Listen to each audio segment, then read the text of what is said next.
आजको दिनमा कहाँ कहाँ गए र के खाए हेर मैले यस मिनी ब्लगमा है त साथीहरू। हेलो अनि नमस्ते, welcome back to my mini blog. Hope तपाईँहरू सन्चै हुनुहुन्छ होला।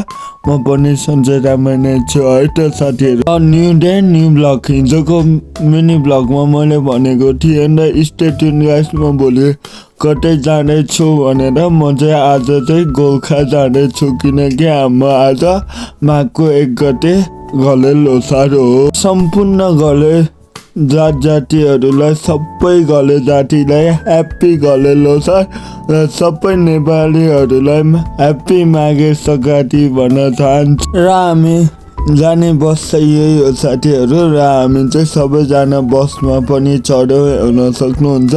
सबै बिस्तारी चढ्दैछौँ र म चाहिँ चढेर सिट पनि समातिसकेँ। मैले चाहिँ गाडीमा खासै मिनी ब्लग बनाएन किनकि म गाडीमा निदाउँछु। प्रायः सबैजना गाडीमा निदाउनुहुन्छ होला यात्रा गर्दाखेरि होइन साथीहरू। र म चाहिँ बसमा बसेर चाहिँ म निदाएँ ट्याक्क। अनि निदाएपछि उठेको चाहिँ खाजा खाने गाडी रोक्नुभयो र हामीले चाहिँ खाजा खायौँ। खाजामा चाहिँ हाम्रो तरकारी, समोसा र चौचो थियो। वाइ चौचो। दिदीले वाइ चौचो पनि हामीलाई ल्याइदिनु भयो, हेर्न सक्नुहुन्छ। वाइ चौचो र हामी चाहिँ गोर्खा दरबार पनि आइसकेको थियो। म योभन्दा 1 मन्थ अगाडि पनि म गोर्खा दरबार आइसकेको थिएँ। यो चाहिँ सेकेन्ड टाइम।